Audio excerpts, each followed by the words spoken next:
He handcuffed her in front of a full bakery at 8:14 in the morning, not in a back alley, not on a dark street.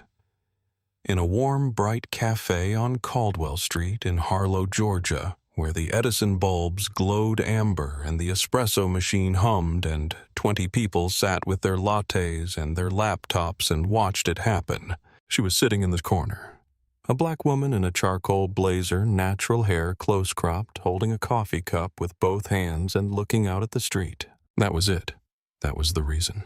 He walked in, stopped at her table, and when she did not perform the deference he expected when she answered his questions with the calm, measured voice of a woman who has answered questions like that 1,000 times and stopped apologizing for existing about 9 years ago.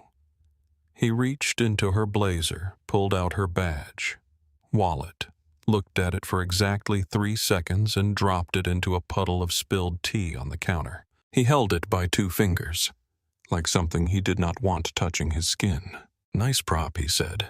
"Where did you order it?" Nobody in that room said a word. A few people looked away. He snapped the first cuff onto her wrist in front of all of them, and she looked up, not at him, at the security camera above the chalkboard menu. She looked at it the way a person looks at something they have been waiting for, the way a woman looks when the thing she prepared for finally arrives exactly as expected. Because what Officer Dale Mercer did not know what would cost him everything. 54 days later, in a federal courtroom in Atlanta, was that the small gold brooch on the lapel of her blazer had been recording since 7:52 that morning. Every word, every sneer, every syllable of every lie he told in that bakery, and every word he and his chief would speak that same afternoon behind a closed door in a room they believed was private. Crystal clear, encrypted, intact. "Stay with this one. You are going to want to see exactly how it ends." Her name was Dr. Naomi Ellison. She was 51 years old, and she carried herself with the particular posture of someone who has spent 3 decades in rooms that tried to break her and discovered over and over again that they could not. Not because she was hard, not because she was cold or unfeeling or disconnected from the world around her, because she was precise. There is a difference between a person who has survived something and a person who has converted it into fuel so completely that they no longer smell the smoke, who has taken every obstacle, every dismissal, every door closed in their face, and used it to build something more durable than the door itself. Naomi Ellison was the second kind. She was the Deputy Assistant Director of the FBI's Public Corruption Unit, one of 6 people in the country who held that specific title, the only black woman among them. She had not arrived at that position through any particular fortune or connection. She had not been handed anything. She had arrived the way she arrived at everything in her life.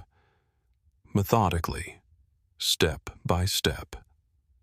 With the long patience of someone who understands that the work is the point, not the recognition, not the title, not the moment when someone finally admits they were wrong about you. She had paid a cost she had calculated in advance and paid in full without asking anyone to share the bill. Her record spoke in numbers, and the numbers did not require commentary. In 2017, she led a 14-month undercover operation that dismantled a contractor bribery ring in Birmingham, Alabama.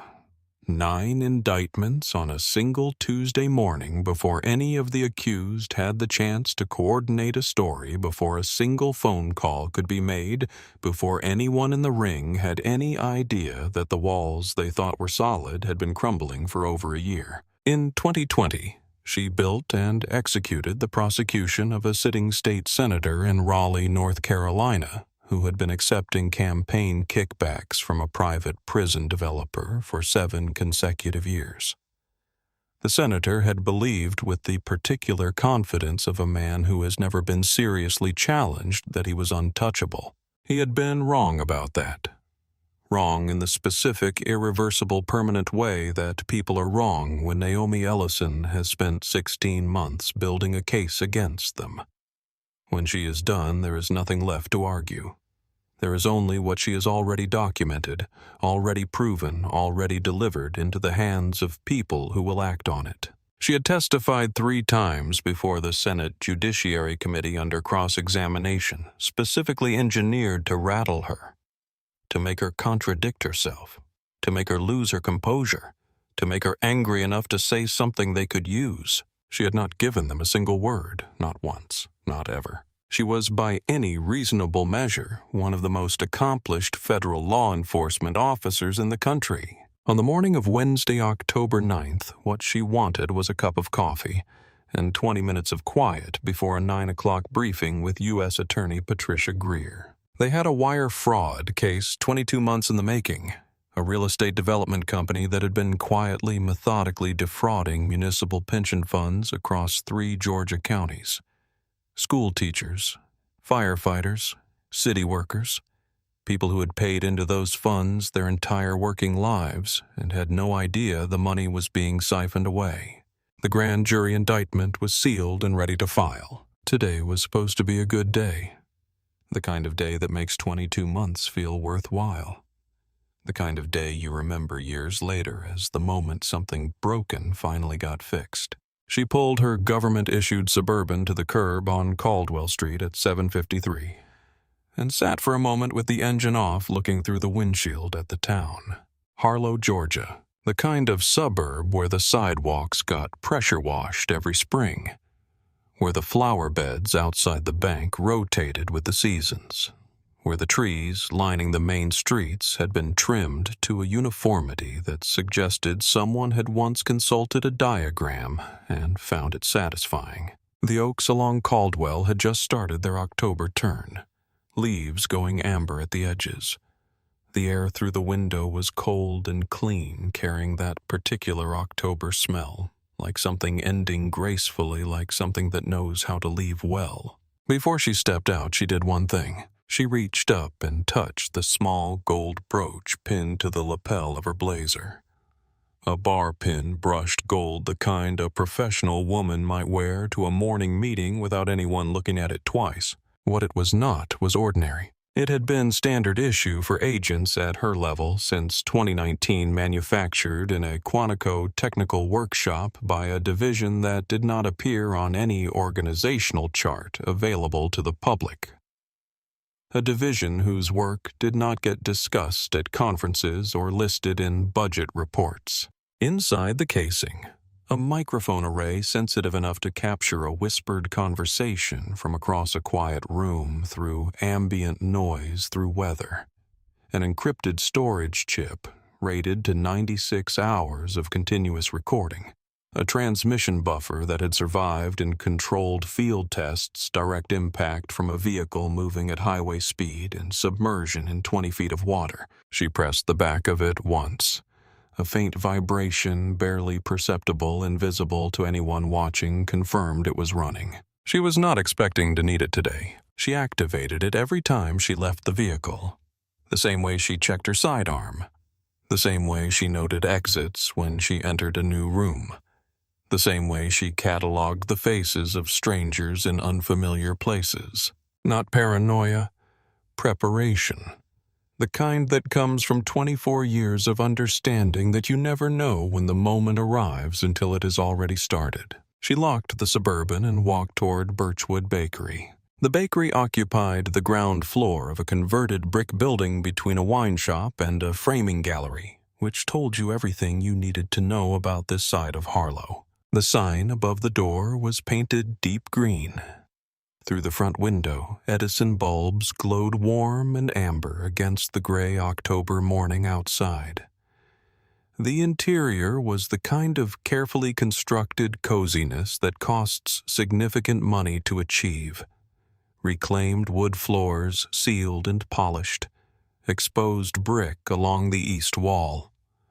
A chalkboard menu above the counter in deliberately imperfect handwriting.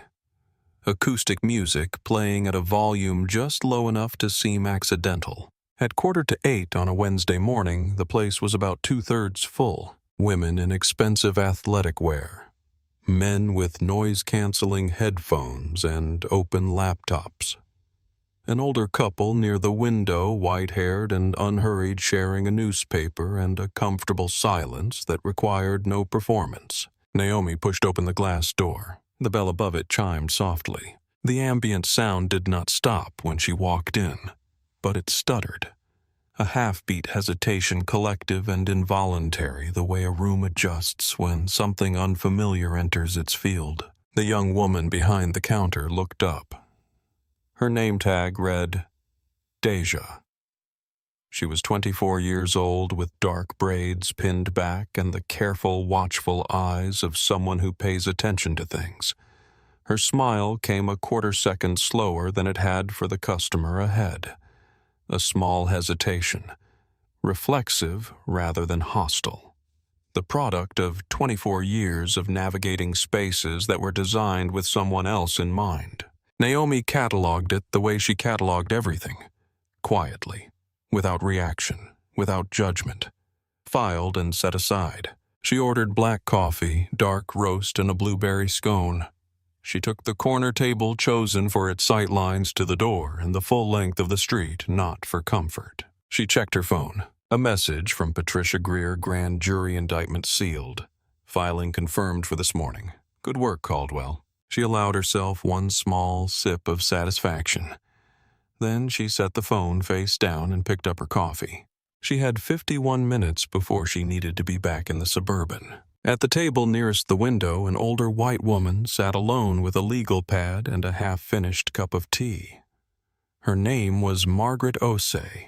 She was 68 years old, a retired federal public defender who had spent 30 years in the system, representing people at their worst moments, watching what happened in rooms when the power ran only one direction. She watched Naomi settle in at the corner table with the particular attention of someone who recognizes a specific kind of person on sight, not by title, not by what they are wearing, by how they carry what they know. Outside, through the front window, a Harlow Police Department cruiser turned slowly onto Caldwell Street and did not keep moving. Officer Dale Mercer was 41 years old. He had been with the Harlow Police Department for 11 years. Thick through the neck and shoulders in the way of a man who had been physically powerful once and was committed to preserving the physical memory of it, even as the body quietly, stubbornly moved on. He had played defensive end at a mid-level state college. That fact remained the organizing principle of his self-understanding, the peak of what he had been, which is a dangerous foundation to build a life on when the fact in question is 18 years in the past and the world has kept moving and the man himself has not. He understood the world in terms of territory and belonging. Who was in their right place? Who was not? It was a map he had drawn early, had never seriously revised, and had never been genuinely required to defend, because in Harlow, almost everyone who appeared on it fell exactly where he expected them to. His personnel file told a story he had never read in full. 12 excessive force complaints in 11 years. 9 of them involved Black or Latino civilians.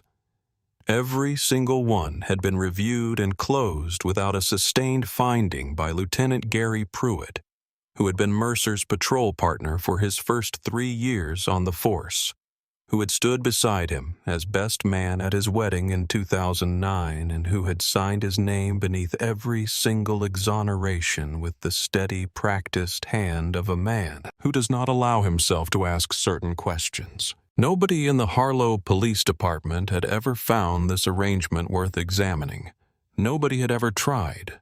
Nobody had ever sat down with the file, looked at the pattern, and said out loud what the pattern clearly said. By the time Mercer turned onto Caldwell Street that morning, his patrol had produced 1 noise complaint from a retired orthodontist and a minor fender bender near the highway on-ramp. He felt on mornings like this one not like an officer, not like someone whose presence made the neighborhood safer, like a prop, seasonal, ornamental. He glanced through the front window of Birchwood Bakery as his cruiser rolled past. The regulars, the laptop crowd, the retired couples. He knew their cars. He knew their rhythms. He knew this block the way a man knows a place he has decided to be responsible for without being asked. And then he saw her, a woman he did not know. Black, alone at the corner table, natural hair, professional blazer. The posture of someone entirely at ease in her own body. She was looking out at the street with a quality of stillness that registered to Mercer not as composure, not as the ordinary calm of a woman having coffee before a meeting, but as something that required explanation. The reaction was not a thought. It happened below the level of reasoning. In the part of the mind that fires before logic can moderate it, does not belong. Waiting for something she is not showing. He did not run the plates on the dark Suburban at the curb. That would have taken 45 seconds and produced a result he was not prepared to process. He did not call it in. He did not wait for an infraction, a signal, a reason. He parked. He adjusted his belt. And he was at the door of Birchwood Bakery before he had fully formed a plan. His hand was on his baton before he had taken 3 steps inside. The cafe went quiet in the particular way that rooms go quiet when something is about to happen and everyone senses it before anyone can name it. The espresso machine completed its cycle. The music kept playing at its low, careful volume, but the conversation dropped 2 full registers and every person in Birchwood Bakery tracked the officer moving through the tables without being seen to look. Deja behind the counter set down the cup she was holding. Both palms went flat on the cold surface. She did not move. Her eyes tracked Mercer with the stillness of a young woman who has learned that the worst thing you can do in a moment like this is draw attention to the fact that you are watching. At her table near the window, Margaret Osei set her tea down and looked up. She watched Mercer's trajectory across the floor, and her face arranged itself into an expression that people who have spent their lives in courtrooms recognize immediately. The expression of someone who sees exactly what is about to happen. Who knows with a specific and exhausting certainty that they have seen it before. Who is deciding in real time what they are going to do about it. Mercer stopped at Naomi's table. His shadow fell across her phone screen. Naomi waited 3 seconds. Then she set the phone face down. She looked up, completely neutral, not hostile, not apologetic, not afraid. Present, paying full attention and giving him absolutely nothing he had not earned. "Can I help you, officer?" Mercer stood over her with his thumbs hooked in his vest, using his bulk the way he always used it as an opening argument, as a physical claim on the space between them that preceded anything he might actually say. "You live in this area?" Naomi looked at him steadily. "I don't see how that's relevant. I'm a paying customer having breakfast. I didn't ask if you were a customer. I asked if you live here. And I told you it isn't relevant." Her voice was entirely even. No heat, no edge, no apology. The tone of a woman who has answered questions like this before and has long since stopped performing deference she does not feel. Mercer shifted his weight. He tried the standard angle, the one that had worked 100 times in 11 years without requiring much thought. "We've had some calls. Reports of someone matching your description sitting in local businesses for extended periods, making other customers uncomfortable." Naomi let the sentence finish completely. She let a moment breathe around it. Then, matching my description, she said it quietly. The words landed with the precision of something dropped from a height. A black woman in a blazer eating a scone at 8 in the morning. At the table to her left, Margaret Osei pressed her lips together hard. The sound she suppressed was brief and involuntary. The sound of a woman who has spent 30 years watching certain things happen and who is watching one of them happen 3 feet away. Her hand moved to her phone on the table. She did not pick it up yet, but her fingers were on it. Mercer's face flushed dark from the collar upward. The embarrassment arrived first. Then it hardened into something else with a speed that had become reflex. The accelerant of a man who has never once been required to stop. "Stand up," he said. "I need to see some identification." Naomi looked at him. "I have not been informed of the basis for any detention. I have not been told of any crime. I am not required to stand. She opened her blazer with one hand slowly, clearly, and displayed the badge wallet visible in the inside pocket. Right there, gold shield, federal seal, her name and title, visible to anyone who was looking. Mercer reached into her blazer and took it. He held it at arm's length, turned it over, studied it with the exaggerated skepticism of a man who has already decided the verdict and is simply performing the examination for the room. Then he walked to the counter. He set it down at the edge and dropped it into the puddle of spilled tea. He held it by 2 fingers and let it fall. The way you drop something you have decided is worthless. The way you drop something when you want the person watching to understand exactly what you think of them. Nice prop, he said, loud enough for the room. Where did you order it? Amazon 5-star reviews. The bakery went very still. Behind the counter, Deja's hand moved off the surface. Her phone was in her palm. She angled it toward the corner table and pressed record without looking down, without a change in her expression, without a single visible sign of what she was doing. Margaret Osei had been recording for 38 seconds. Mercer turned back to Naomi. You are being detained for impersonating a federal officer. Stand up and place your hands behind your back. Naomi stood, slowly, completely without haste, without the flinch or the hurry or the anxious compliance he had been relying on. Before her hands went behind her back, she looked up at the security camera mounted above the chalkboard menu. She looked at it the way a woman looks at something she has been depending on, without telling anyone. The way a person looks when the trap is already set and the door has just swung shut. Steady, certain, satisfied. Then she put her hands behind her back and let Dale Mercer put the handcuffs on her. The cuffs clicked into place in a bakery full of witnesses. Mercer was not quiet about it. He announced the charge loud enough for the room using language that was imprecise and aggressive. The language of a man who has confused volume with authority for so long he no longer notices the difference. He radioed for a backup unit. The description he gave bore no resemblance to any genuine emergency. He conducted a search of her blazer without consent, without legal basis, without pausing to ask himself whether any of this was right. In the inside pocket, he found a second credential wallet, a Department of Justice Civil Rights Division card, a card for the U.S. Attorney's Northern District Office with Patricia Greer's direct line printed at the bottom.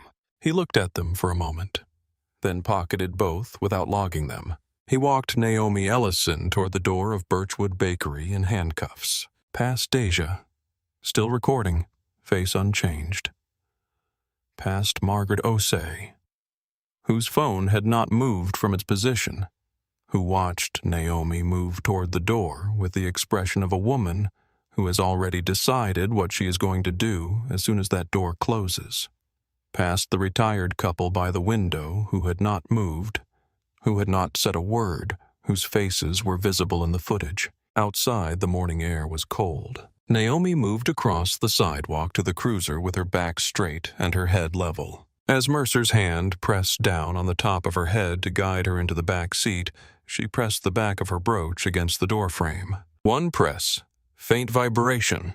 The file was intact. The chip was saving. The recording had not been interrupted. The door closed. Mercer started the engine and pulled out onto Caldwell Street. Naomi settled back against the cracked vinyl. She pressed the brooch again through the fabric of her blazer. Confirmed. Running. Then she pulled out her phone, which Mercer had not confiscated, and typed 2 words to Patricia Greer. Birchwood now. She set the phone face down on the seat beside her and looked out the scratched plexiglass at the street moving past. She thought about her daughter Simone, 17 years old, dark-skinned like her mother, who drives to her internship 3 mornings a week through the east side of Harlow, who passes patrol cars like this one. Naomi had sat with her the night she got her learner's permit. They had been at the kitchen table. Simone had her new license in her hand, running her thumb over her own photo, and Naomi had started to speak. She had used specific, concrete language. What to say. What not to say. Where to keep your hands. What to do if they ask you to step out. What to do if you are frightened and no one around you is doing anything about it. At the end, Simone had looked up from the license. "Mom, I already know," in the voice of a girl who had figured it out years before anyone told her officially, who had been watching it accumulate her entire life, who had absorbed it from conversations adults had when they thought the children were not listening. She already knew. She had known before anyone sat her down to explain it. Naomi held that for a moment. Let it settle. Let it be what it was. Then she put it in the place she had learned to put things like that. Not away. You cannot put it away, but to the side, where it can wait without consuming everything around it. There was work to do. The back seat of Mercer's cruiser smelled of industrial disinfectant, and something underneath it, older and darker, the accumulated residue of fear that no cleaning product fully removes. The vinyl was cracked along the seam. The plexiglass divider was scratched and slightly yellowed, softening everything on the other side into shapes without sharp edges. Mercer tried the partition. His voice had thinned since the bakery. The swagger had not disappeared, but it had become quieter. "Listen. If there has been some kind of mix-up, if you want to explain the ID situation before we get inside, maybe we can handle this without things going further." Naomi did not turn her head. "You are under the impression that this is a negotiation. It is not. Everything you say to me from this moment forward is evidence. I would recommend silence." Mercer hit the steering wheel with his palm. A hollow, unsatisfying sound. They turned into the station lot. 3 black government Suburbans were already pulling in from the opposite entrance, moving with the unhurried coordination of vehicles driven by people who have nowhere urgent to be because they have already arrived. Mercer looked at them in his mirror. Something in his jaw tightened. Naomi looked out the window at the concrete face of the building. She thought about nothing in particular. The way a woman thinks about nothing when every decision that matters has already been made. The booking area of the Harlow Police Department smelled of burnt coffee and institutional soap and something papery and faintly stale, the accumulated atmosphere of a room where bad days are processed into paperwork. Fluorescent tubes gave everything a quality of light that was technically adequate and aesthetically bleak. The desk sergeant was Walter Delaney, 53 years old, 27 years at that desk. A man who had developed over those decades a very specific instinct, the kind you cannot teach in a classroom. The difference between a person who has been brought in and a person who has chosen to walk through the door on purpose.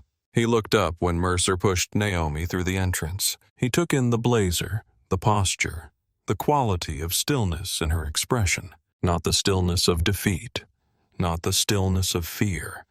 The stillness of a person who is entirely in control of herself and of considerably more than that. The stillness of someone who arrived here on purpose. 27 years had taught him to recognize it. He set down his coffee mug very carefully.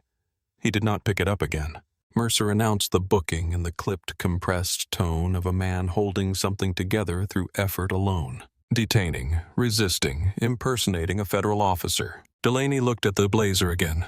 The face, the specific quality of calm. Then he looked at the lobby monitor. The screen showed the front entrance in real time. U.S. Attorney Patricia Greer was at the reception desk. Her credentials were out before she had finished moving through the door. Her voice was carrying through 2 sets of walls at a volume that was pressing the duty receptionist toward the back wall. Behind her, a woman in a dark suit was already on her phone. Not explaining, not pleading, making the calls that people make when they know exactly which numbers to dial and in what order and what those calls will set in motion. Through the lobby glass, a news van was parking on Westfield Avenue, then a second, then a third. Delaney looked at Mercer, then back at the screen, then back at Naomi. He picked up his radio. The steel door at the end of the corridor opened, and Chief Raymond Polk came through it, moving faster than his usual deliberate pace. Raymond Polk was 58 years old. He had been chief for 9 years. His preferred mode of movement communicated at all times that everything was entirely under control. He was not moving that way now. He swept the room in one long look. The blazer, the cuffs, the agents visible through the lobby glass, the news vans multiplying at the curb, Greer's voice carrying through 2 walls. He looked at Mercer. "Take those cuffs off her." Low, each word its own complete sentence. "Chief, she was resist. The Illinois Attorney General is on hold. The governor's office has called twice. Take them off." Mercer fumbled for his keys. Found them. Dropped them. They hit the linoleum with a sharp clatter and slid across the polished floor, coming to rest near Naomi's shoe. She looked down at them, then up at Mercer. She did not move her foot. He bent down and retrieved them with hands that were visibly trembling. The cuffs came off. Naomi pressed the back of her brooch once. The faint vibration confirmed the file was intact. 51 minutes of audio, preserved, intact, on an encrypted chip that neither Mercer nor Polk nor anyone else in that building knew existed. She rolled her wrists once. Then she looked at Polk. "I will need those cuffs bagged as evidence, tagged with the time and Officer Mercer's badge number." Her voice did not rise. "I don't want coffee, Chief. I don't want an apology. I want the full booking process on the record. Every form, every camera, every log entry as it currently stands. And I want Officer Mercer in the squad room writing his incident report before his union representative answers the phone." Polk's political smile materialized from muscle memory, smooth, practiced, no longer connected to anything real behind it. "Agent Ellison, I am deeply—" "Interrogation room, Chief." She turned toward the corridor. "After you." The interrogation room was painted the institutional beige of rooms designed to communicate the absence of comfort. Cinderblock walls, a metal table bolted to the floor, 2 chairs, one lower than the other, an overhead camera with a steady red light.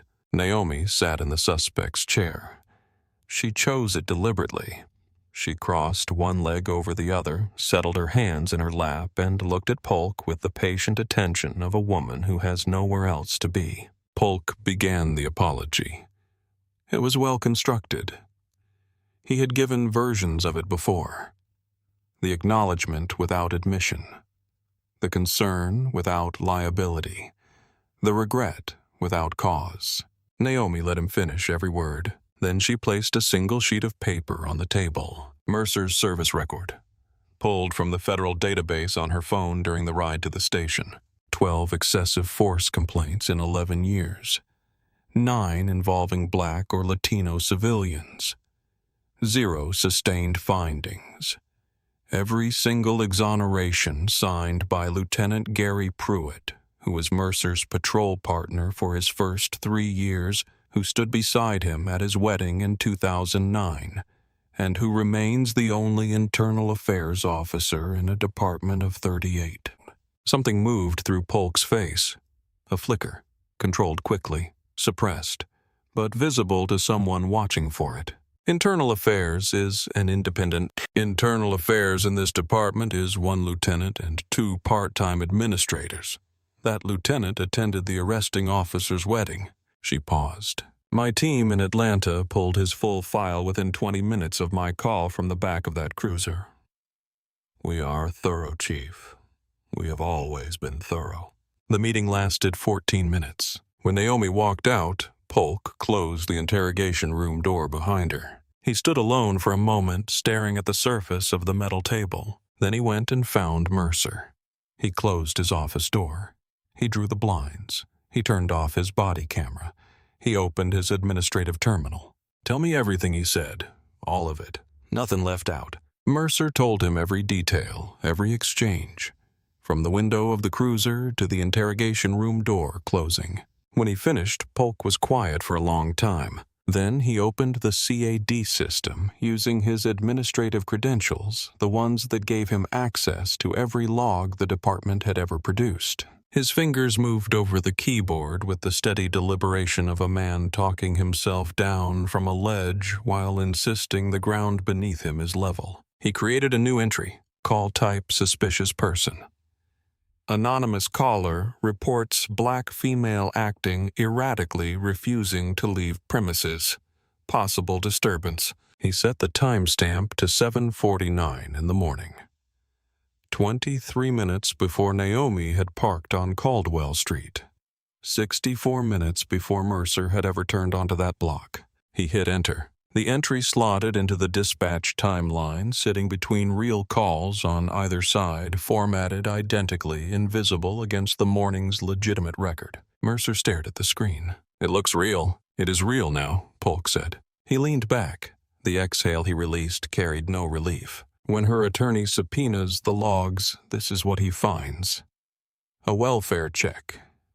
You were responding to a concerned citizen. No jury convicts on a welfare check. What neither man in that room knew what they could not have known was that Naomi's gold brooch was sitting in a clear plastic evidence bag on Walt Delaney's booking counter 11 feet from the glass partition of Polk's office wall. The partition was 3/8 of an inch of standard interior glass. The brooch's microphone array had been calibrated to capture clean audio through precisely this type of material at distances of up to 25 feet. It had been recording since 7:52 that morning. It was recording Polk's voice right now, every word, crystal clear, preserved on an encrypted chip that neither man would know about until it was far, far too late. The footage surfaced within hours, not one angle, 3. Deja's phone had captured the full confrontation from the moment Mercer entered the bakery. His approach across the floor. The badge wallet being held by 2 fingers and dropped into the spilled tea. The handcuffs clicking into place. The walk to the door. She had driven to the FBI field office in Atlanta on her lunch break that same day. She had handed over a USB drive in person and submitted a 4-page written statement typed the night before on her laptop, single-spaced with timestamps describing everything she had witnessed from behind the counter. She was 24 years old. She had done it without being asked, without a lawyer, without telling anyone. She returned to work, clocked back in 2 minutes before her break ended, and said nothing about it to anyone for the rest of the shift. Margaret Osei submitted her footage through her former colleague at the Federal Public Defender's Office by 2 that afternoon. 63 seconds of clean, steady video, shot with the hands of a woman who spent 30 years managing chaos in overlit rooms and knows how to hold a phone still under pressure. The bakery's security system, 4 high-definition cameras at the corners of the room, captured everything in crisp, unambiguous detail from angles that left no room for alternative interpretation. By 6 that evening, all 3 sources were in federal hands. By 9, the clip of Mercer dropping the badge wallet into the puddle had been viewed 400,000 times online. By midnight, over 1 million. Cable news ran the clip 38 times in a single broadcast. One anchor played it on a loop without commentary for 45 seconds and then simply sat quietly for a moment before speaking. The Harlow PD Union issued its statement on day 3. Officer Mercer responded appropriately to a reported disturbance. The statement was released at 9 in the morning. By 9:45, 4 retired federal prosecutors had appeared on separate networks to explain in precise and patient detail exactly how many things in that statement were factually incorrect. Polk gave one interview. A local anchor he had known for 12 years on a station where the questions were unlikely to draw blood. He used the phrase breakdown in communication 5 times in 7 minutes. He was not challenged on a single one. He went home that night and slept soundly. Mercer stopped checking the news by day 10. His union lawyer had called twice with the same message. The log is airtight. The welfare check framing is solid. Just stay quiet and let the process work. He began to believe it. On a Tuesday of the 3rd week, he wrote 2 parking tickets and laughed at something a younger officer said in the break room. He went home, had a beer, watched the game, went to bed before 11. The specific, dangerous return of something resembling normal. What he did not know, what he had no way of knowing, was that Marcus Webb's forensic technology team had completed its analysis of the Harlow PD's dispatch server 48 hours earlier. Marcus Webb was a civil rights attorney based in Atlanta.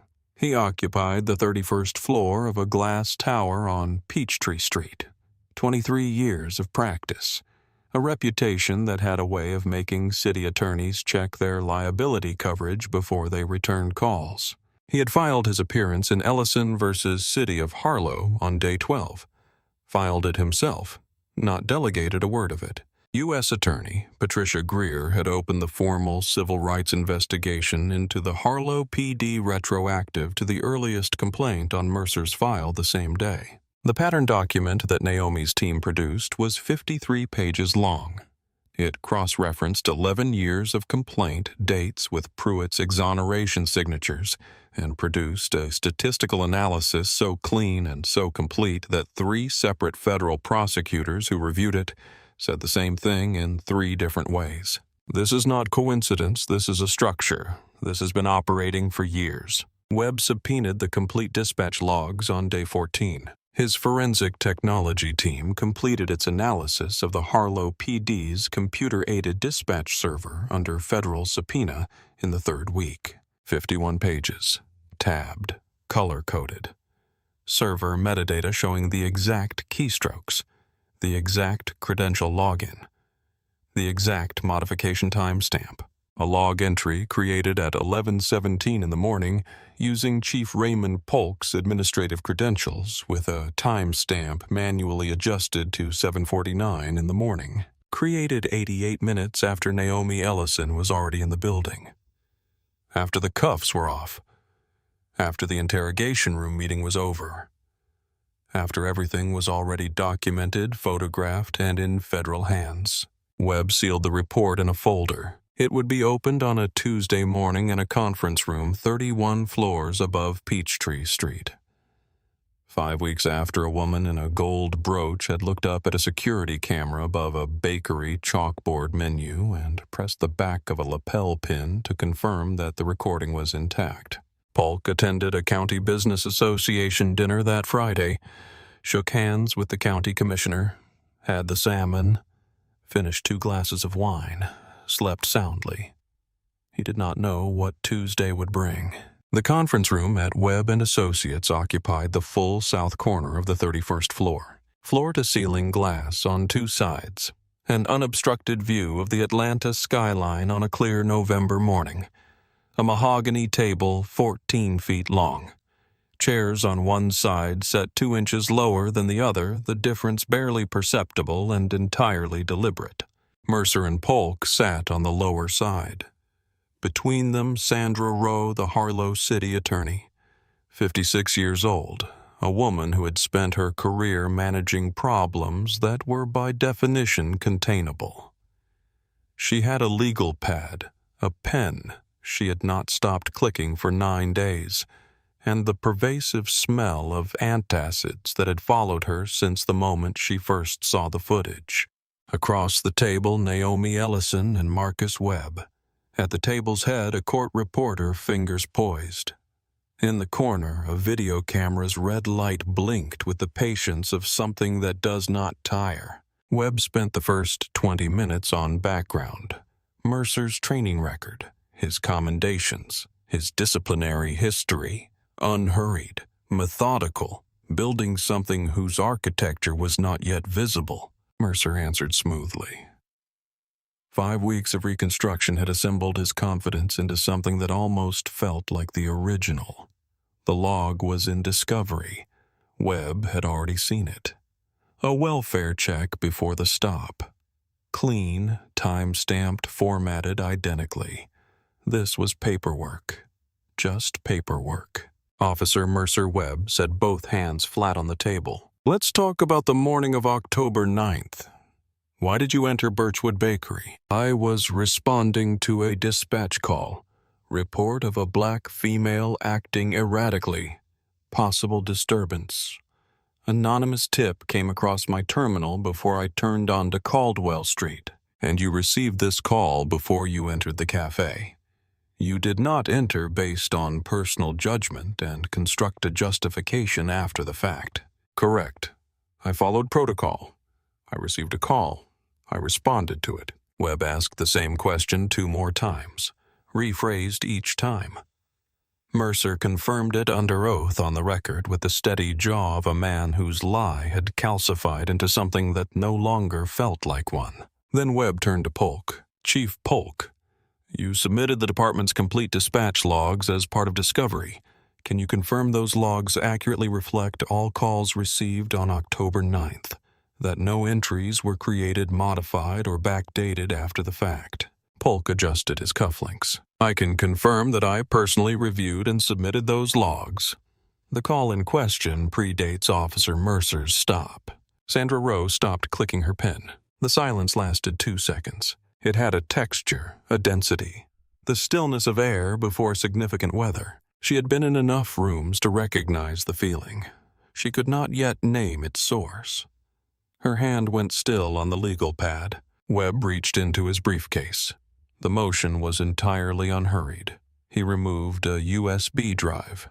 He also removed a bound document, 51 pages tabbed and color-coded, and placed both on the table with the deliberate care of a man who has been waiting a long time to set something down. I have here a forensic digital analysis of the Harlow Police Department's computer-aided dispatch server conducted under federal subpoena.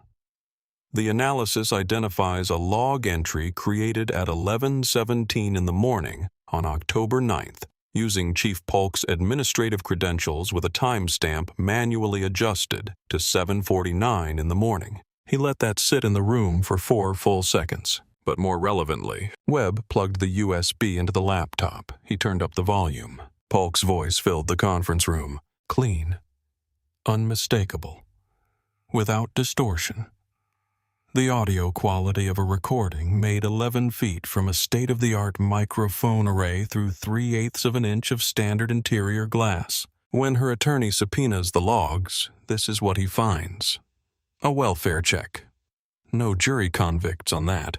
Then Mercer's voice. It looks real. Then Polk's voice, flat and decisive with the certainty of a man who has crossed a line and chosen not to look back. It is real now. The recording stopped. The silence that followed was not the polite silence of a pause. It was the silence of a room from which all the oxygen has been removed. The court reporter's fingers had stopped. She was looking at the table. Sandra Rowe pushed her legal pad away from herself. A small involuntary gesture of dissociation. Her pen rolled off the edge and fell. She did not reach for it. Mercer was holding the edge of the conference table with both hands. The color had left his face so completely and so rapidly that the skin around his jaw had taken on a grayish cast. His mouth was open by a fraction of an inch. Nothing came out. Polk stared at Webb's laptop with the expression of a man watching something he trusted completely collapse without warning and without sound. His cufflinks caught the light. His hands were very still. Naomi had not moved. She had held the same posture for 93 minutes. Back straight, hands in her lap, face quiet and watching. She was looking at Polk with the patient attention of a woman who waited 5 weeks for this moment, and always knew with complete precision what it would look like when it arrived. Sandra Rowe stood. Her chair scraped back hard. I need a recess. I need to call the mayor right now. Number. Naomi said at once. She stood. She walked around the end of the table. Not quickly, not with any performance of drama. With the same unhurried certainty with which she has moved through every room of her professional life for 24 years. She stopped near the center of the room. The conference room door opened. 4 FBI agents walked in. Dark suits. No tactical gear. No weapons drawn. Their faces performing nothing. They took up positions with the calm efficiency of people who are very good at their jobs and who are at this particular moment personally offended on behalf of someone they respect. Mercer stood so fast his chair hit the credenza behind him. Qualified immunity. You cannot. Naomi stepped toward him. She stopped 3 feet away. She looked at the man who had dropped her badge into a puddle of tea and called it an Amazon prop in front of a room full of people. She said what she had known for 5 weeks she would eventually say. Qualified immunity protects officers from civil liability for good faith errors committed in the performance of their duties. It has never, not once in the entire history of its application, shielded any person from federal criminal prosecution for felonies that are recorded, documented, and proven beyond any reasonable doubt. She held his eyes. You wanted to make an arrest on October 9th, Officer Mercer. A pause. You made one today. The agents moved in. Mercer was handcuffed at the conference table on camera, the court reporter's fingers moving again, capturing every word. He did not resist. He stood with his hands behind his back and stared at the surface of the mahogany table, as though he was trying to find something in the grain of the wood that would explain how he had arrived here. Polk was cuffed without resistance.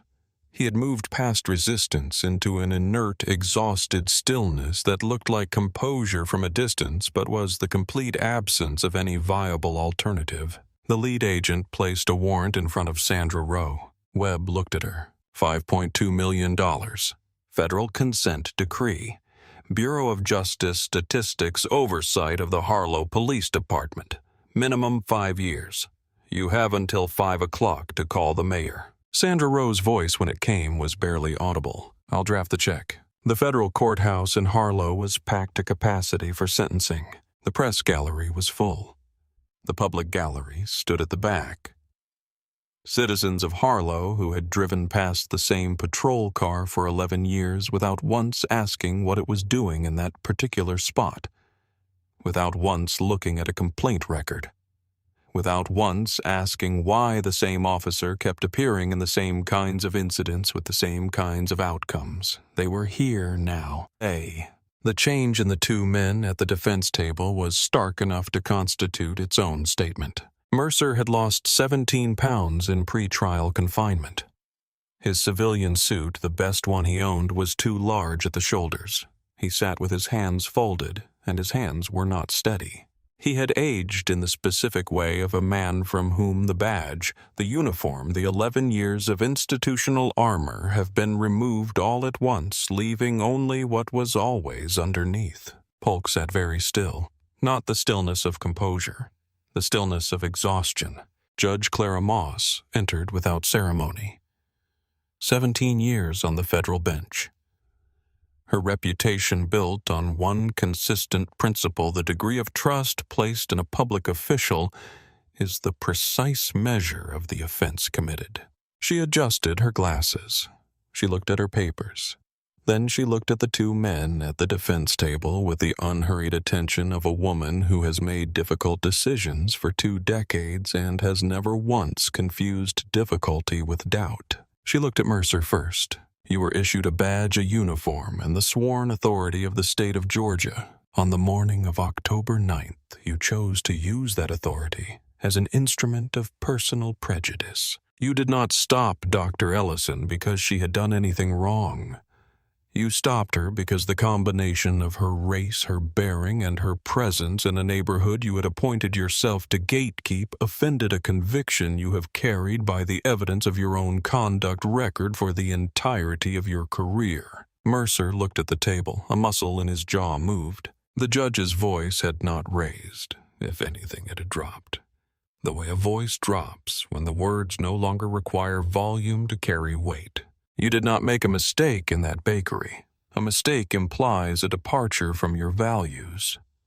12 complaints in 11 years of documented conduct demonstrate that you acted in perfect accordance with them. The mistake belonged to every institution that allowed those values to carry a badge for 11 years without consequence. She looked at her papers. For deprivation of civil rights under color of law and conspiracy to obstruct federal justice, 132 months in federal custody. No possibility of early release, 11 years. Mercer's son was 8 years old. His daughter was 12. He would be released if sentencing proceeded as structured when his daughter was 23. He did the arithmetic behind his eyes. The arithmetic was not survivable. Judge Moss turned to Polk. "You occupied a position of greater responsibility than the man beside you. You were not blind to who Officer Mercer was. You were his shield for 11 years. And when the consequences of his conduct threatened to reach you, your response was to fabricate federal records, coach your subordinate in the commission of additional felonies, and lie about all of it under oath on camera in front of a court reporter. For conspiracy, obstruction of federal justice, and perjury, 168 months in federal custody. No parole, 14 years. Polk received it without visible reaction. The mechanism that had run his public face for a decade produced nothing now except blankness. As Mercer was walked toward the exit, he looked across the courtroom at Naomi seated in the front row, a folder open in her lap, reading the next thing. He looked at her for a long moment. The aggression was gone. The territorial certainty was gone. The 11 years of institutional armor was gone. What remained was something simpler and considerably worse. The hollow bewilderment of a man who had genuinely never believed this specific outcome was possible for him. The marshal's hand closed on his arm. "Move it." The word landed the way it was designed to. A reclassification, complete and final. The man who had called a federal agent a prop in a bakery on Caldwell Street was now a number in a federal system, and the system had no interest in the 11 years he had spent believing himself exempt from it. Naomi turned the page in her folder.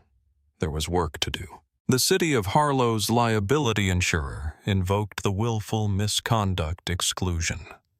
The fabrication of federal records, documented and proven and recorded, placed the settlement outside any contractual obligation to cover. $4.7 million, coming directly from the general fund. The mayor read the resulting budget cuts from a prepared statement with the grim, precise delivery of a man who has written difficult speeches before but never one this expensive. A new community center on Glenwood Avenue, 3 years in planning, fully designed and bid out, canceled entirely. The public library reduced to 4 operating days per week for a minimum of 3 years. Property taxes increased 3.2% annually for 5 consecutive years. The people in that council chamber who had driven past the same patrol car for 11 years without once asking what it was doing, without looking at a complaint record, without once asking why the same officer kept appearing in the same kinds of incidents, felt for the first time the true and total cost of their indifference. $389 per household in the first year alone. Lieutenant Gary Pruitt resigned 3 days before the federal subpoena arrived for his records. It arrived anyway. Cooperation negotiations began immediately. Naomi did not keep the settlement. All $4.7 million transferred to the newly established Harlow Civil Liberties Defense Fund, incorporated under Georgia law, structured with the specific intention of permanence. 5 full-time civil rights attorneys. A forensic technology team capable of analyzing any use of force incident in the county within 72 hours. Annual independent audits of every department in the county published publicly without redaction. The endowment structured to generate operating income from interest in perpetuity. It would not need to fundraise. It would not depend on political goodwill. It would not require a sympathetic council or a favorable election cycle. It would simply be there every year for as long as anyone needed it. The organization's offices occupied a ground-floor storefront on Caldwell Street, 2 doors down from Birchwood Bakery. Empty for 14 months, freshly painted, windows clean for the first time in years. Above the entrance, mounted in large bronze letters to the stone facade, the Mercer-Polk Center for Civil Rights and Equal Justice. Every officer in the Harlow Police Department drives past that building on the way to the station. Every new recruit learns the names in their first week of orientation. Not as a cautionary tale delivered in a classroom, not as a slide in a presentation that gets clicked past, as letters in bronze above a door on the street where it all began, visible every morning, in every season, for as long as the building stands, She had not named it after them as cruelty. She understood precisely how it would feel to drive past it every morning. She was not sorry for that. She named it as architecture, permanent, public, unavoidable. A monument built from their own money, bearing their own names, serving the exact people they had tried to harm, standing on the street where they had made the decision that built it. Some lessons need a physical address. Deja became the center's first community intake coordinator. 24 years old. At her desk by 8 every Tuesday and Thursday. Yellow legal pad. Coffee from Birchwood 2 doors down. The quiet, practiced purpose of a woman who acted when no one asked her to and who intends to keep doing so. Margaret Osei trains legal observers on Friday mornings, 68 years old, 30 years watching what happens in rooms when no one is recording. She does not intend to stop. Weeks after the center opened, Naomi stopped at Birchwood Bakery on a Wednesday morning. Black coffee, dark roast, and a blueberry scone. The corner table, same chair, same angle. The same Edison bulb above the same exposed brick wall. She crossed her legs, settled her hands in her lap, and took the first sip. Through the window, the bronze letters of the center caught the November light 2 doors down. Deja was already at her desk inside, visible through the front window, moving through intake forms, with the quiet efficiency of someone who knows exactly where she is going and why. Naomi picked up her phone. She typed 6 words to her daughter, Simone. "It held, baby. It always holds." Simone's reply came in 9 seconds. "I knew it would. Love you, Mom." Naomi set the phone face down on the table. She picked up her scone. She looked out at Caldwell Street, at the bronze letters in the November light, at Deja moving through the center entrance with her stack of forms, at Margaret Osei's silhouette visible through the side window already reading. She thought about nothing in particular. The way a woman thinks about nothing when every decision that mattered has already been made well, and the work, the steady, necessary, unglamorous, essential work, simply continues. Outside on Caldwell Street, Deja looked up from her desk and saw Naomi through the cafe window. She gave her a nod, small, unhurried, serious, the kind that does not require elaboration, the kind that means I see you. I saw you then. I am still here. Naomi returned it with the same weight. Nobody in Birchwood stared. Nobody's conversation stuttered. The espresso machine completed its cycle. The morning moved through the window in the ordinary way of mornings that do not know they are being watched. Naomi Ellison did not save herself by being a federal agent. She saved herself by being prepared, documented, and refusing to disappear quietly. Most people in that bakery looked away. Deja did not. Margaret did not. Neither did the brooch.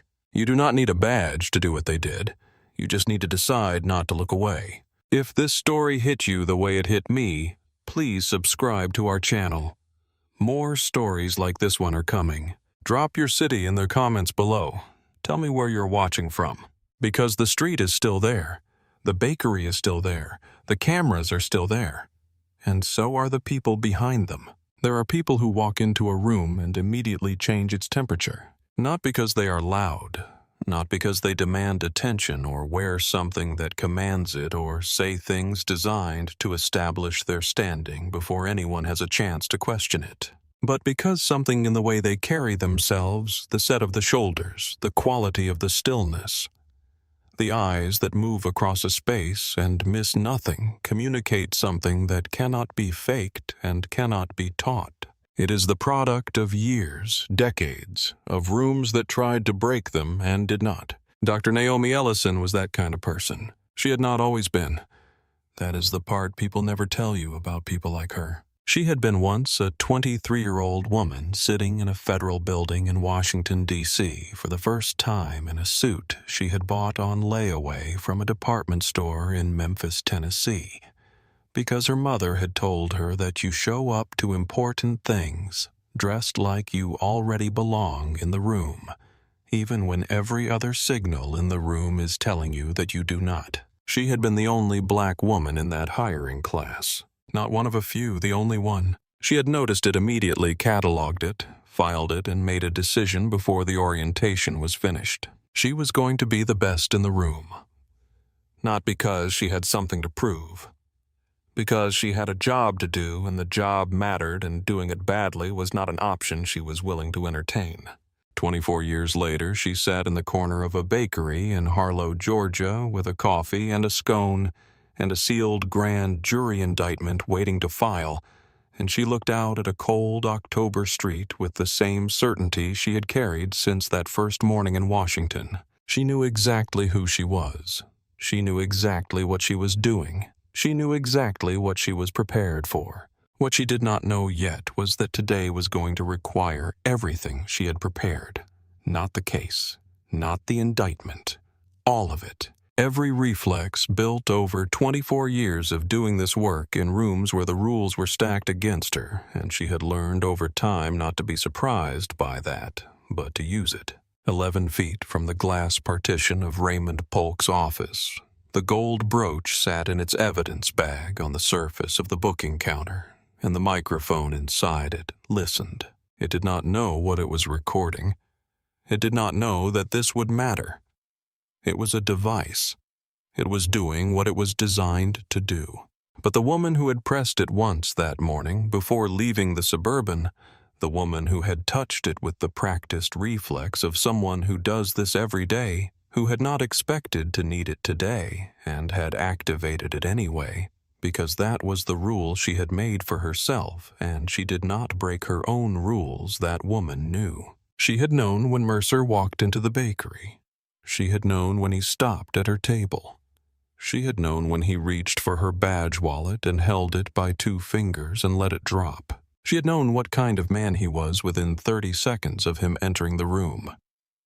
She had profiled enough people in enough rooms to read it the way a musician reads sheet music. Fast, fluent, without effort. A man who had never been seriously required to account for himself.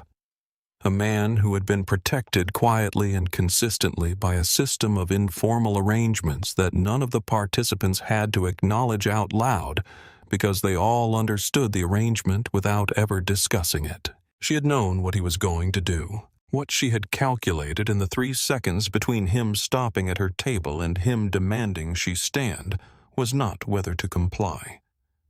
She was going to comply. She had already decided that. What she calculated was how much of this she needed on record, and in what format, and through which channels, and in what sequence. She was not resisting, she was documenting. There is a difference. The difference is that when you resist, you give them the narrative they are looking for. You become the story. Your anger becomes the story. Your fear becomes the story. Whatever they decide to make of your response becomes the story. When you document, you become the witness. And witnesses in Naomi Ellison's experience had a way of surviving things that the people trying to remove them did not expect. The drive to the station had taken 6 minutes. In those 6 minutes, Naomi had done 5 things. She had confirmed the brooch was recording. She had sent 2 words to Patricia Greer. She had pulled Mercer's personnel file from the federal database on her phone. She had read it in under 3 minutes, not because she read fast, though she did, but because the file confirmed what she had already assessed in the first 30 seconds of his approach. And she had thought about Simone, not for long, not in a way that consumed her, but enough to hold it and feel it and let it remind her of the precise and specific reason that everything she was about to do mattered beyond her own situation. Because Simone drove through Harlow 3 mornings a week. Because Simone was 17 and dark-skinned and moved through spaces that had not been designed with her in mind, the same way her mother had moved through them, the same way her grandmother had moved through them before that. And the work that Naomi Ellison did, every indictment she filed, every corrupt official she built a case against every room she walked into and did not leave until it was different from when she arrived, was connected in a direct and unbreakable line to the morning. Her daughter would not have to explain to her own daughter why she already knew. She wanted that morning to exist. She was building it, one case at a time, one document at a time, one recording at a time. The interrogation room had a specific smell. Every interrogation room in every police station in the country has a specific smell. It is the smell of fluorescent light and cheap cleaning solution, and the particular combination of anxiety and defeat that accumulates in a room where most of the people who sit in the suspect's chair are sitting there because they did not have the resources or the knowledge or the time to do anything other than be exactly where they were when the system decided to collect them. Naomi sat in the suspect's chair deliberately. She had thought for a fraction of a second about the other chair, the one with the better angle, the one where you sat when you were asking the questions. She chose the suspect's chair because she wanted every second of what happened in that room to be captured on the overhead camera with Polk in the asking position and her in the answering one. She wanted the visual record to be clean. She wanted when someone reviewed this footage later for there to be no ambiguity about what Polk was doing and what she was doing and what the difference was between them. Polk began the apology. She had heard versions of it before. It had a shape. It began with concern. It moved through acknowledgement. It arrived at an expression of regret that never quite got close enough to an admission to create any legal exposure. He was good at it. He had had 9 years of practice. Naomi let him say every word. Then she placed Mercer's file on the table and watched something move through Polk's face that he suppressed quickly, but not quickly enough. She knew in that moment that he was not going to let this go quietly. Men like Polk never did. That was the thing about people who had operated for years without being genuinely challenged. When the challenge finally arrived, they reached for the same tools they had always used. Control the record, shape the narrative, make the documentation say what they needed it to say. She was counting on it. The conference room on the 31st floor of Webb's building had been designed down to the last detail with a very specific psychology in mind. The chairs on one side lower than the other, the view of the skyline visible from only one angle, the mahogany table long enough that the distance between the two sides created a physical separation that reinforced the power dynamic before a single word had been spoken. Webb had built this room the way he built cases, with the understanding that everything communicates, that architecture is an argument, that when you walk into a deposition you have already started winning or losing before anyone opens their mouth depending on who sits where and what they can see from where they are sitting. He had won 83% of his cases. He did not attribute this to luck. Mercer sat on the lower side of the table and spent the first 20 minutes confirming under oath in a room designed to make him feel the weight of what he was doing, the version of events he had spent 5 weeks constructing. He was calm. He was composed. He believed the log was real. He had said those words enough times that they felt like memory. He did not know that the woman sitting across the table had been in that bakery's evidence bag listening through a glass partition on the afternoon he and his chief built the lie he was about to tell again under oath. He did not know that he had already been arrested. He just did not know it yet. The moment the recording began to play in that conference room, something changed in the air. Not because it was loud. It was not loud. The voices came through the laptop speakers at a clear, measured volume, filling the room without requiring anyone to strain to hear. What changed was something underneath the sound. The court reporter's fingers stopped. Not because she was told to stop. Because her hands had simply ceased to move the way hands stop when the mind has not yet processed what the ears are receiving. Sandra Rowe pushed her legal pad away from herself.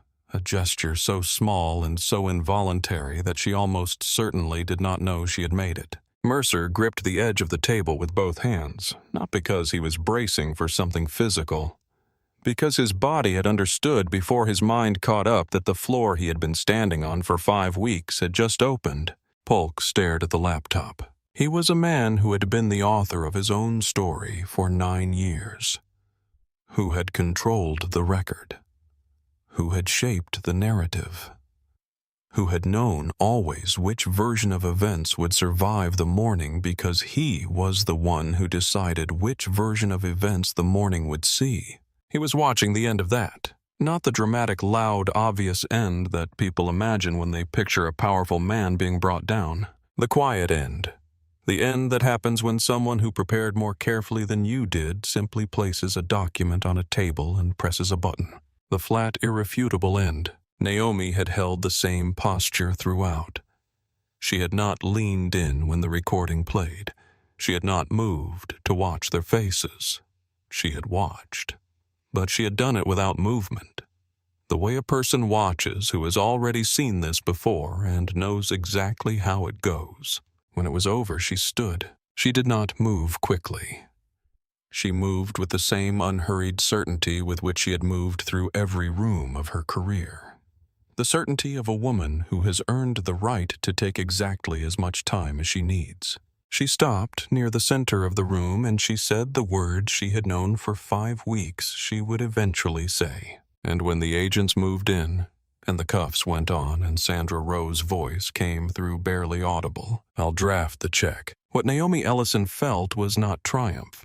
She had learned a long time ago not to feel triumph. What she felt was the particular specific satisfaction of a job that took everything she had and that she had done without cutting a single corner. And then she turned the page in the folder she was holding, because there was always more work to do.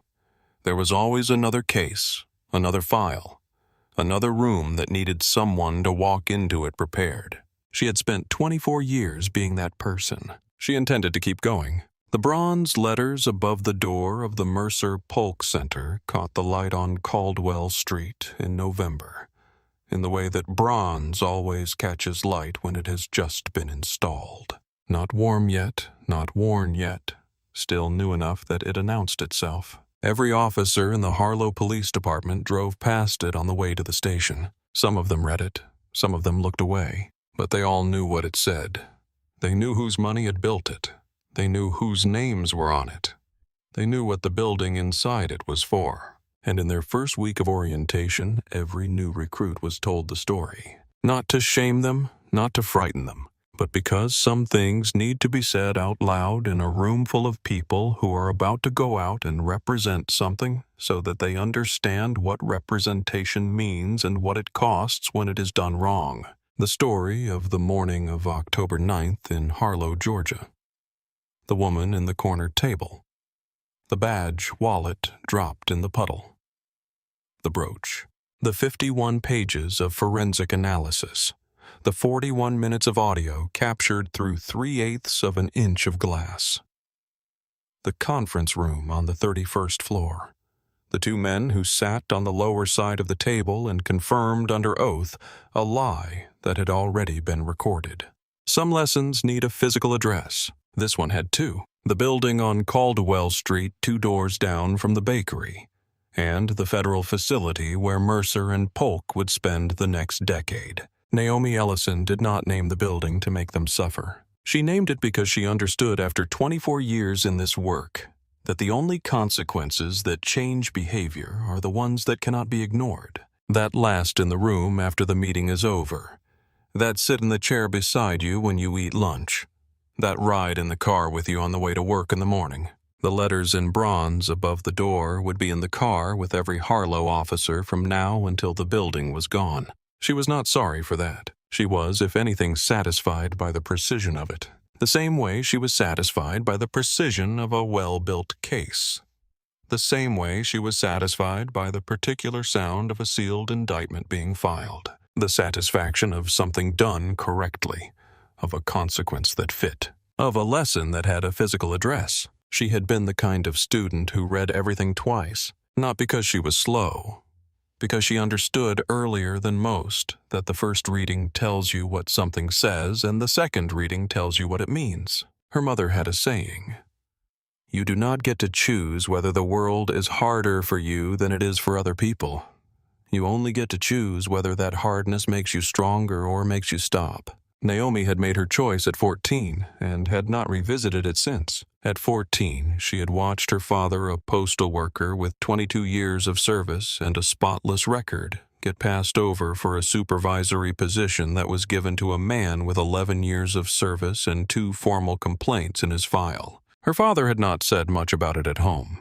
He had gone to work the next Monday the same way he went every Monday. He had not become bitter in the way the story might suggest, but Naomi had watched him. She had watched the particular discipline it took to absorb something like that and keep moving.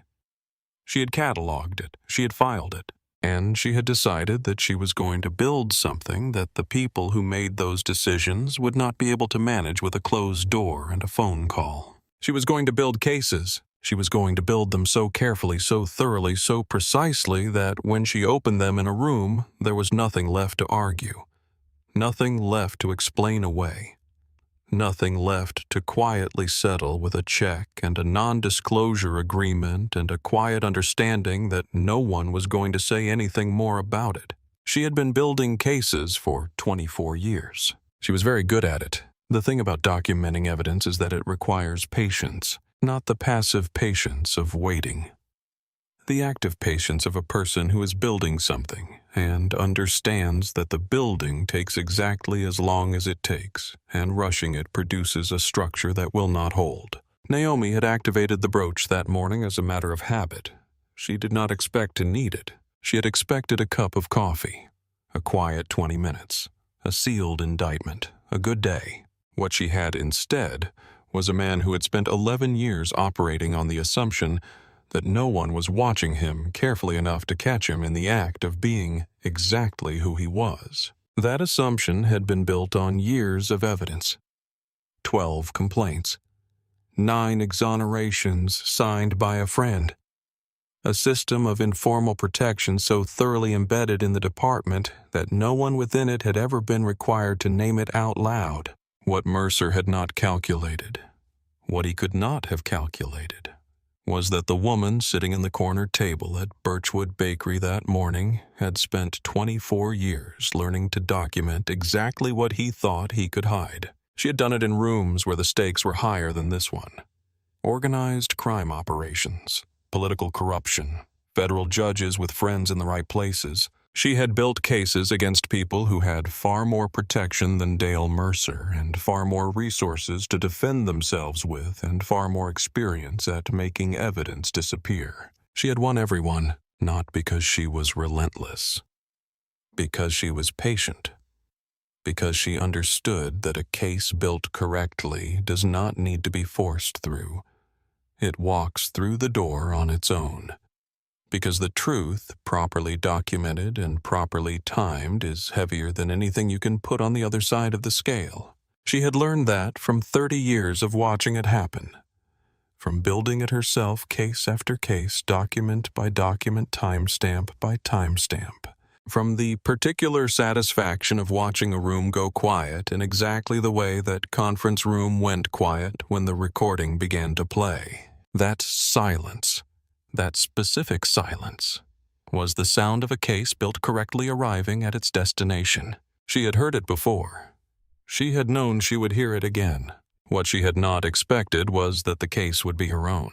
There is a particular cruelty in being treated as though you do not belong somewhere. It is different from being told directly that you are not wanted. The direct version is easier to name, easier to point at, easier to bring into a room and say this happened and this is what it means.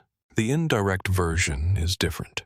It works through implication, through assumption, through the question asked before the greeting, through the space that opens between you and the other people in the room that no one acknowledges and everyone feels. Through a man in a police uniform looking at a woman sitting at a corner table in a bakery with a coffee and a scone and 51 minutes before a meeting and deciding that her presence required an explanation that her bearing her blazer, her quiet composure, had somehow failed to provide. Naomi Ellison had been navigating that version her entire life. She had developed over the years a way of holding it that did not allow it to consume her. She felt it. She acknowledged it. She did not pretend it was not happening. Then she put it where it needed to go and focused on what was in front of her. It was the same discipline her father had shown her at 14. The discipline of a person who has decided that the thing trying to diminish them is not going to get the space it is trying to occupy. the discipline of a person who has more important things to do. That morning in Birchwood Bakery, when Mercer stopped at her table and his shadow fell across her phone screen, she had felt the familiar weight of it. The particular weight of being looked at by someone who has already decided what you are before he has learned a single thing about you. She had held it. She had let it be what it was. And then she had put it where it needed to go and focused on what was in front of her, because she had work to do. Because the work was what mattered. Because 24 years had taught her that the best response to a man like Dale Mercer was not her anger, not her fear, not any of the things he was hoping to produce in her, but the specific, patient, methodical response of a woman who had spent 2 decades learning exactly how to make what happened next completely and permanently unavoidable. Patricia Greer arrived at the Harlow police station 4 minutes after Naomi's 2-word message. She was 52 years old. She had been the U.S. Attorney for the Northern District of Georgia for 6 years. She had prosecuted 84 federal cases. She had lost a total of 0 nights of sleep over a single one of them. She was not a woman who lost her composure easily. She lost it in approximately 4 seconds. She took in the scene through the lobby glass. The handcuffs, the blazer, the badge wallet visible in its evidence bag on the counter, and she was already moving before she had finished processing it. She had known Naomi Ellison for 11 years. She had worked beside her in 2 of the largest federal corruption cases the Northern District had ever produced. She had watched her testify before the Senate Judiciary Committee with the patience and precision of someone who has decided that the only acceptable outcome is the correct one and is prepared to work until it arrives. She had never seen Naomi in handcuffs. She hoped never to see it again. But she understood as she pushed through the station doors with her credentials already extended what Naomi's 2-word message had meant. Not a distress signal, a summons. Come see what this man has just done. Come see it in real time, in its full detail, so that when this goes to a courtroom, your testimony about what you witnessed is precise and unimpeachable. She came. She saw. She stayed exactly where Naomi needed her to stay. Not intervening, not de-escalating, bearing witness, because that was what was needed. That was what the moment required. And Patricia Greer had spent 20 years learning to read what a moment required, and then providing exactly that. The sentencing happened on a Thursday in November. The trees on the courthouse square had finished their October turn. The leaves were mostly down, gathered in the gutters, brown and dry and entirely removed from the branches that had held them. The sky above Harlow was the particular gray of a morning that is cold without being dramatic about it. Inside the courthouse, the room was warm. Naomi sat in the front row of the public gallery with a folder open in her lap and her phone face down beside her. She was reading the next case. A utility company in central Georgia. A pattern of billing practices across 4 rural counties that had been quietly extracting money from low-income households for 11 years. A paper trail, a whistleblower. The beginning of a file that would take, at her estimate, 14 to 18 months to build into something actionable. She was reading, she was focused, she was already somewhere else. When the marshals brought Mercer and Polk into the room, she looked up briefly. She took in the weight they had lost, the suits that no longer fit, the particular quality of stillness that comes when the structures a person has built their identity on have been removed all at once, revealing whatever was underneath. She looked for a moment. Then she went back to reading, not because she was indifferent, because she was done with this one, because this case was complete. The file was closed. The consequences were in motion. The building on Caldwell Street was almost finished and would be open in 3 weeks. And there was another case. There was always another case, another file, another room somewhere in this country where the power was running in the wrong direction and someone needed a person prepared enough and patient enough to walk in and document exactly what was happening until the documentation was too complete to ignore. She was that person. She had been that person for 24 years. She intended to keep being that person for as long as she was able. She went back to reading the utility company file. Outside, the marshals read the sentences into the record. The court reporter's fingers moved. The camera's red light blinked. Naomi turned the page. Deja had not told anyone what she had done for 12 days. She had submitted the USB drive and the written statement and driven back to work and clocked in and made lattes and smiled at customers and closed up the bakery at 6 that evening and gone home to her apartment and made dinner and called her mother in Savannah and not mentioned a single word of it. Her mother asked how her day had been. She said fine, busy, the usual. She was not hiding it. She was not ashamed of it. She simply understood from some instinct she could not have named, but that she had been developing since she was old enough to understand how rooms worked and who was expected to be quiet in them. That this was a thing you did quietly and then stepped back from and let the people with the specific tools and training and authority do what they were equipped to do with what you had given them. She had done her part. She had done it thoroughly. She had done it without drama. 12 days later, an FBI agent came into the bakery at 11 in the morning and asked to speak with her. They sat at the corner table, the same table. The agent was thorough. She asked good questions. She listened to the answers without interrupting. She thanked Deja when they were done. Deja said, of course. She went back behind the counter and made a latte for the next customer, and thought briefly about the woman in the charcoal blazer who had looked up at the security camera before the handcuffs went on. The woman who had known before it started that someone needed to be watching. Deja had been watching. She had always been watching. She just had better tools now. She was 24 years old. She had a desk at the Mercer-Polk Center on Tuesdays and Thursdays. She had a stack of intake forms and a legal pad and the particular steady sense of purpose that comes to a person who has decided that looking away is not something they are going to do. Not anymore. Not again. Not ever. Margaret Osei had been sitting at that table for 40 years. Different tables, different rooms, different buildings, but the same essential position. The witness who was also the participant. The observer who was also the actor. The person at the edge of the thing that was happening who saw it clearly and then decided what to do with what they saw. She had been a federal public defender for 30 years. She had sat across from judges and prosecutors and arresting officers and listened to versions of the truth that bore various relationships to what had actually happened. She had learned over those 30 years to read the difference, to hear the particular cadence of an account constructed versus an account recalled, the subtle difference in the grammar of a person who is reporting what happened and a person who is managing what happened.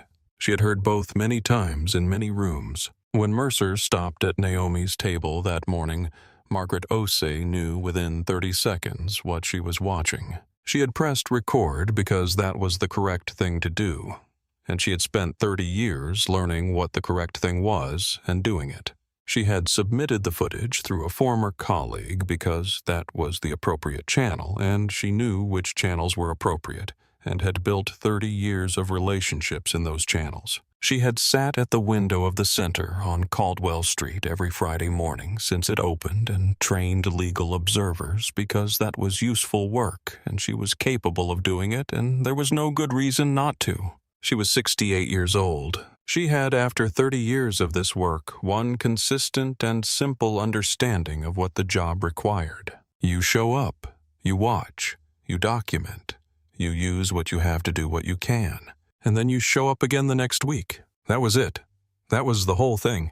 She had been doing it for 30 years. She intended to keep doing it for as long as she was able. The scone at Birchwood was very good. The coffee was better. She was on the mornings when she did not have observers to train, simply a retired woman in her late 60s having breakfast in a bakery on Caldwell Street in the town where she had lived for 22 years. She was also always something else. A person who had decided a long time ago that looking away was not among the options available to her. The cameras were always on. She was always watching. That was not a burden. That was a choice she had made and had never had cause to regret. She hoped she never would. Raymond Polk had gone to the County Business Association dinner because he always went to the County Business Association dinner. It was a Thursday night event at the Harlow Country Club. 12 tables, white linen, the kind of salmon that costs more than the entire meal should. He had shaken hands with the county commissioner, with the president of the Suburban Business Association, with a state senator who had very carefully not mentioned Polk's name in any public statement for the past 5 weeks, and whose handshake communicated all of that without a word being spoken about any of it. Polk had ordered the salmon. He had finished 2 glasses of wine. He had given over the course of the evening 4 different versions of the breakdown in communication story to 4 different conversations at 4 different tables. By the time his phone buzzed on the tablecloth, he had almost convinced himself that the worst was genuinely behind him. He read the calendar notification. He set the phone face down. He picked up his wine glass. The log was in Discovery. Webb had already seen it. A welfare check before the stop. No jury convicts on a welfare check. He had gone home that night and slept well. That was the thing about the kind of certainty Polk carried. It was self-reinforcing. Every piece of evidence he encountered that seemed to support the story he had built made the story feel more solid. He did not know what he did not know. He did not know about the 51-page forensic analysis sitting in a sealed folder in Marcus Webb's office. He did not know about the microphone array calibrated to capture clean audio through 3/8 of an inch of standard interior glass. He did not know that the conversation he had with Mercer in his own office, with the blinds drawn and the body camera off and the door closed behind them, had been recorded by a device in a plastic evidence bag 11 feet away. He had gone to sleep certain. He had woken up certain. He had attended the deposition certain. He had remained certain until the moment Marcus Webb plugged in the USB drive and turned up the volume, and Raymond Polk heard his own voice fill a conference room 31 floors above the Atlanta skyline. That was when the certainty ended. Not gradually, not with warning, all at once. The way things end when they were built on something false, suddenly, completely, without any possibility of revision.